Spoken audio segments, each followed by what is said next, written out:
faut vous rappeler de cette faveur qu'Allah vous a accordée. Les premiers musulmans, ils n'avaient pas les facilités que vous avez vous aujourd'hui. Les premiers musulmans, et il y a des musulmans qui aujourd'hui encore vivent ces difficultés.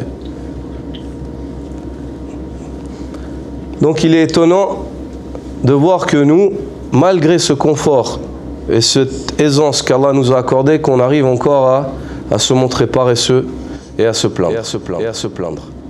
Alhamdulillah, wassalatu wassalamu ala ashrafi khalqillah, Muhammad ibn Abdillah, sallallahu alayhi wa alihi wa sahbihi wa sallama tasliman kathira, amma ba'd.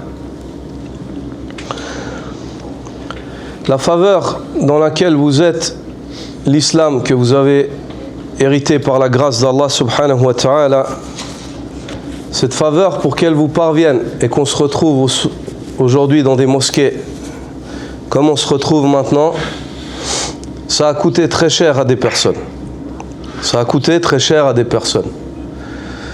Et à la tête de cela, le prophète sallallahu alayhi wa sallam, pour que toi et moi, on dise aujourd'hui La ilaha illallah Muhammadun Rasulullah, qu'on fasse notre prière, qu'on donne la zakat, qu'on jeûne le mois de Ramadan et qu'on fasse le hajj et qu'on adore Allah subhanahu wa ta'ala sur la terre d'Allah, le prophète sallallahu alayhi wa sallam a subi.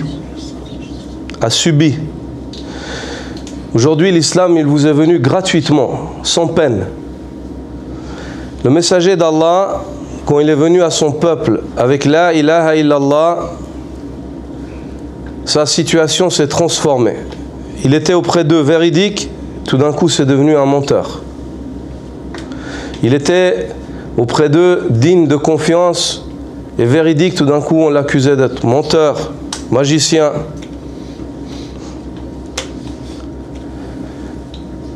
Le prophète sallallahu alayhi wa sallam a patienté dans la voie d'Allah azza wa jal, en étant convaincu de la promesse d'Allah, en restant fidèle à l'engagement qu'il a donné à Allah subhanahu wa ta'ala.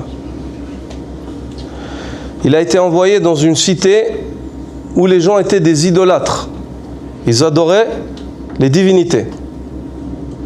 Quand il est venu, il leur a dit, il n'est pas permis d'adorer d'autres divinités si ce n'est Allah, la ilaha illallah. C'est devenu leur ennemi juré, alors que c'était l'homme qu'ils préféraient tous à Mecca.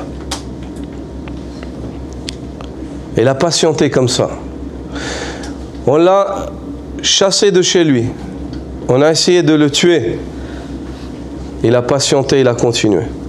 Il n'a pas baissé les bras.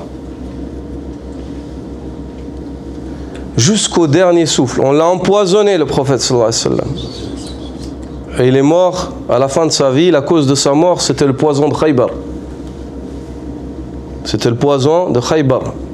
Il a été empoisonné par une dame juive, le prophète sallallahu alayhi wa sallam. Mais le poison, il a tardé, et à la fin de sa vie, les ulama ils disent la cause de sa mort. Le prophète sallallahu alayhi wa sallam, en plus d'être un messager, c'est un martyr, c'est un shahid aussi, Inch'Allah. Tout ce que le prophète sallallahu alayhi wa sallam, il a perdu les gens de sa famille, on a tué ses compagnons devant lui, on lui a pris ses biens. Tout ça, pourquoi il a sacrifié tout ça? Pour l'islam, pour le din d'Allah. Et aujourd'hui, toi et moi, regarde, on est ici dans un pays non musulman, on se rassemble, on prie, on n'est pas en danger, on dit la ilaha illallah, on adore Allah. Alhamdulillah. Il faut vous rappeler de ça, les frères. Il faut vous rappeler de cette faveur qu'Allah vous a accordée. Les premiers musulmans, ils n'avaient pas les facilités que vous avez vous aujourd'hui. Les premiers musulmans, et il y a des musulmans qui aujourd'hui encore vivent ces difficultés. Donc il est étonnant de voir que nous, malgré ce confort et cette aisance qu'Allah nous a accordée, qu'on arrive encore à se montrer paresseux et à se plaindre. Malgré ça, on arrive encore à trouver des choses où on se plaint.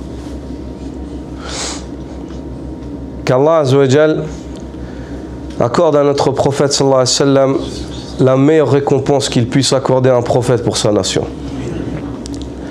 Et qu'Allah azza wa jal agrée tous ses compagnons qui l'ont suivi dans la bonne voie et ont continué noblement sur la voie sur laquelle il les a laissés jusqu'au jour où Allah a ôté leur âme. Et qu'Allah Azza wa Jal rétribue toute personne qui a été une cause pour que l'islam s'étende et nous parvienne. Qu'Allah les rétribue pour nous, pour chaque acte que nous faisons, ya Rabbal Alamin. سبحانك اللهم وبحمدك أشهد أن لا إله إلا أنت أستغفرك وأتوب إليك. لا يحب الله الجهر بالسوء من القول إلا من ظلم وكان الله سميعا عليما. إن تبدوا خيرا أو تخفوه أو تعفوا عن سوء فإن الله كان عفوا قديرا.